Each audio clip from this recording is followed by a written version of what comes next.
Hey, to whoever may need this nugget of encouragement, things will be alright, so quit your worry, I get it. Hello and welcome back to our channel. My name is Rich, and we made this channel to showcase and expose all of today's liberal nonsense and madness. In this episode, number 6, we talk about a new and expensive public restroom, Gen Z, a new trend of male bashing, Joe Biden and his teleprompter, and a woman who's not house-trained. Let's get into it. Why is everybody saying Gen Z is gonna get drafted? Like, no the fuck we're not. And you know why I know that? Because we're just gonna say no. Like, how are they gonna actually force us to get up and go to war? I understand it was like that in like the 1940s. What else is there to do in 1940 besides shoot people? We have things to do nowadays. We have twerk, be bisexual, eat hot chip, lie. And we're also like really mentally ill. I have like 6 of these. What makes you think I'm qualified to have a gun? Like within 600 feet of anybody, including myself. And finally, like, guns are like so tacky. Like, can you imagine just like pulling up with a gun? Like, that is so fucking embarrassing. Like, what is this? The Revolutionary fucking War? No. Like, let's just chat. Let's just talk. There's no need for all the like, no. No. It's not gonna happen, don't worry. God help us. Can you imagine hordes of these individuals heading toward the beaches of Normandy, all in an attempt to save the free world from evil? Yeah, I use the word heading over storming because they would never exert that much energy. We are doomed. In fact, here's a clip of them in action from one of the most recent pro-Palestine protests. Wow, how far have we strayed from men like Clint Eastwood, Steve McQueen, or even Ernest Hemingway? Hopefully, all the bad places around the world that want to do us harm have their own group of this medicated generation as well. Hopefully. Thanks, liberals. Welcome to our channel. Thanks, liberals. If you like this video, give us a like. If you're new here, please make sure you're subscribed and click notifications for when new videos are uploaded.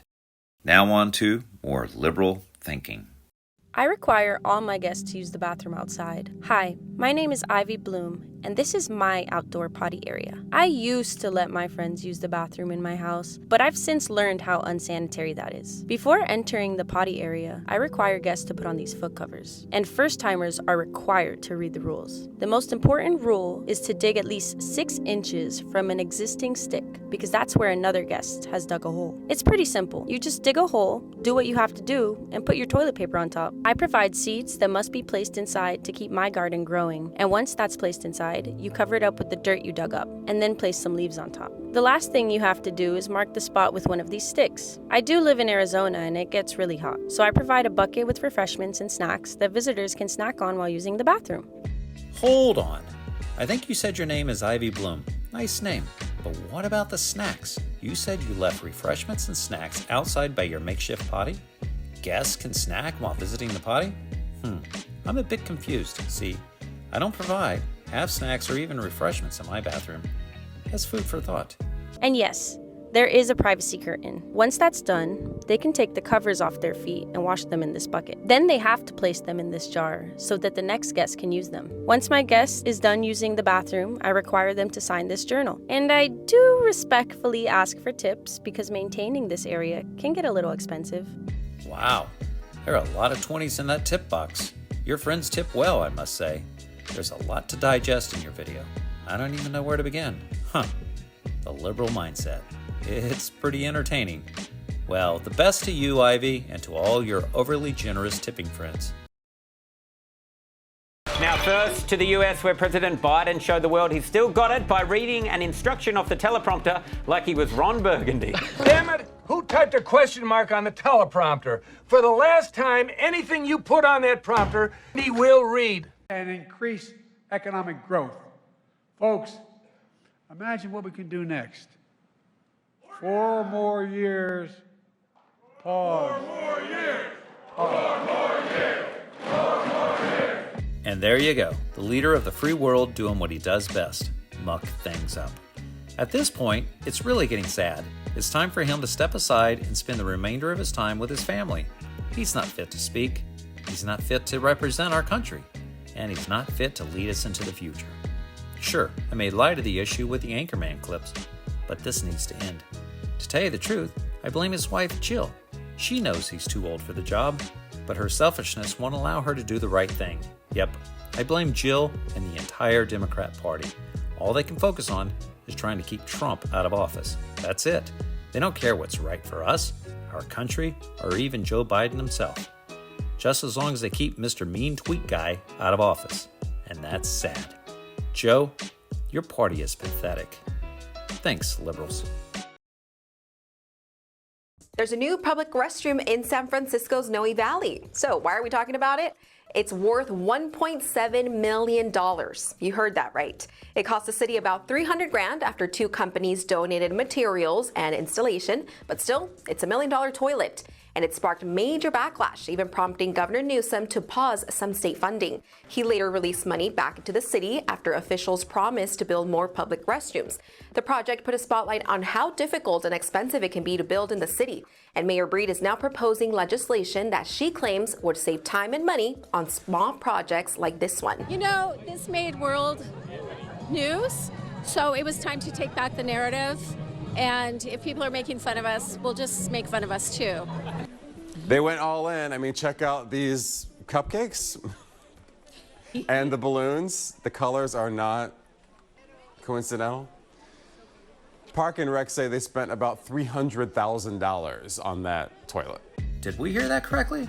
$1.7 million for just one toilet. Yeah, lady, we're gonna make fun of you.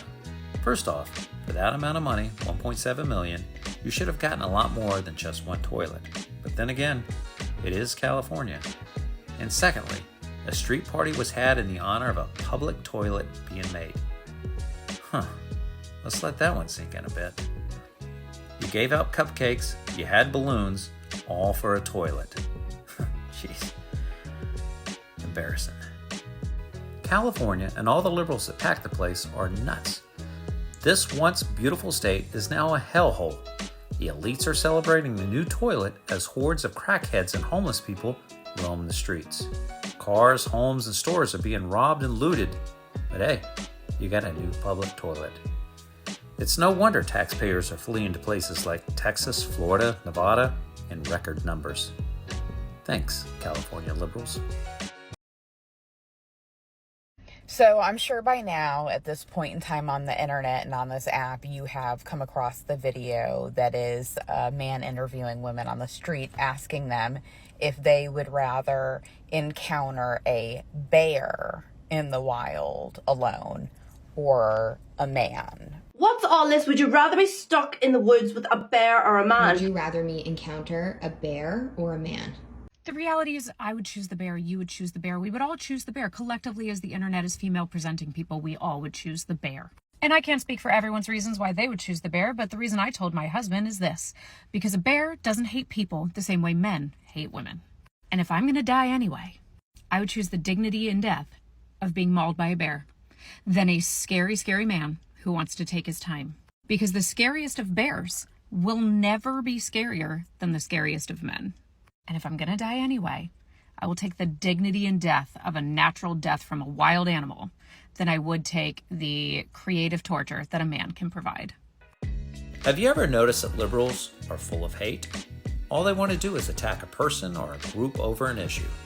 Currently, as you just saw, it's men. Liberals hate men. Okay, let me explain. Sure, they don't hate all men, just the ones that are masculine, brawny, or manly. They're fine with submissive guys or even homosexual men. Male bashing is their sport. They love it. This trend is stupid. It's a stupid question. Sure, there are many bad men in this world. I'm not going to deny it, but the majority aren't bad, myself included.